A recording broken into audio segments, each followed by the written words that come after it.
আমাকে কিছু ভালো থ্রি পিস দেখান তো। আপু, এখানে কিন্তু 700 টাকায় ড্রেস ভাড়া পাওয়া যায় না।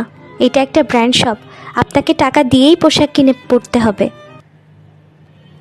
মানে কি? আরে ওই মেয়েটা যে বিয়ে বাড়িতে ড্রেস ভাড়া করে পরেছে ধরা পড়েছিল। আচ্ছা থাক, আমি অন্য আরেকদিন আসব। এত অপমান আমি আর সহ্য করতে পারছি না। কেন যে সেদিন এমন করতে গেলাম। 3 দিন আগে ভাই, আপনার টেলার্সে তো অনেকে দামি জামা বানাতে দেয়, ওখান থেকে আমাকে একটা ড্রেস ভাড়া দেওয়া যাবে? আমি আবার পরে টোরে আয়রন করে সেরকমই ফেরত দিয়ে দেব। না না আপা, এটা কিছুতেই সম্ভব না। একজোড়া জামা আপনারা কি করে দেবো?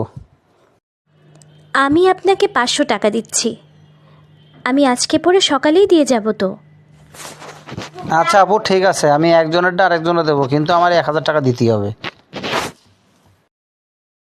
ভাইয়া 1000 পারবো না, আমি আপনাকে 700 টাকা দিচ্ছি, আপনি আমাকে সবচেয়ে সুন্দর জামাটা দেন। আচ্ছা আপা ঠিক আছে, সেটাই হবে। ঠিক আছে ভাইয়া, অনেক ধন্যবাদ। যাক, জামাটা ম্যানেজ হয়ে গেল। এইবার বিয়ে বাড়িতে যেতে আর কোনো সমস্যা নেই, আমাকেই সব থেকে বড় লোক লাগবে। বাবা বিরাট আয়োজন করেছে বিয়ের, সবাই নিশ্চয়ই আমাকেই দেখছে। আরে কি অবস্থা, কেমন আছিস? হ্যাঁ আমি ভালো আছি, তুই কেমন আছিস?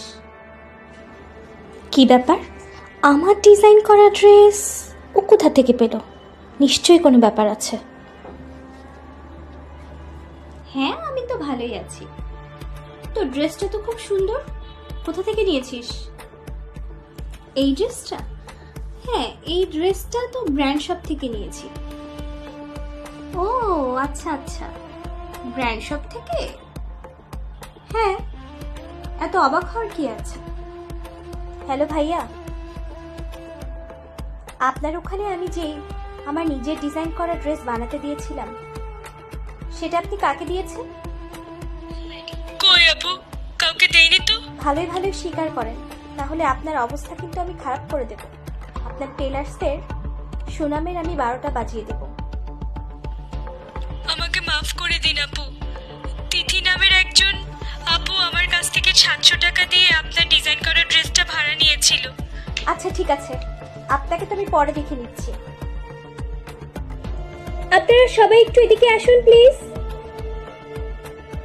এই যে ইনি আমার বান্ধবী, বান্ধবী পরিচয় দিতেও লজ্জা করে।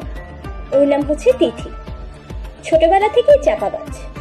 সবসময় বলতো আমার বাবার এই আছে ওই আছে, আমি কোটিপতি। আমরা বিষয়টাকে কখনোই সিরিয়াসলি নেই, কিন্তু আজকে আজকে কি করেছে জানেন আপনারা? ও আজকে আমার ডিজাইন করা ড্রেস টেলার্স থেকে 700 টাকা দিয়ে ভাড়া করে নিয়ে এসে পরে আমাকে বলছে ড্রেসটা সুন্দর না, ব্র্যান্ড শপ থেকে কিনেছি। কি একটা অবস্থা, এদের কি করা উচিত বলুন? প্লিজ কেউ ভিডিও করেন না। আরে ভাই আপনারা কেন ভিডিও করছেন? বিয়ে বাড়িতে তিথির এই কাণ্ড সবাই ভিডিও করে এবং সেটা সোশ্যাল মিডিয়ায় ছেড়ে দিলে রাতারাতি তা ভাইরাল হয়ে যায়। তিথি তারপর থেকে কোথাও যেতে পারে না, রাস্তাঘাটে দোকানে বাজারে যেখানেই যায় না কেন তিথিকে নিয়ে সবাই হাসাহাসি করে। দেখলেই বলে আপু 700 টাকা ভাড়া হবে না কিন্তু।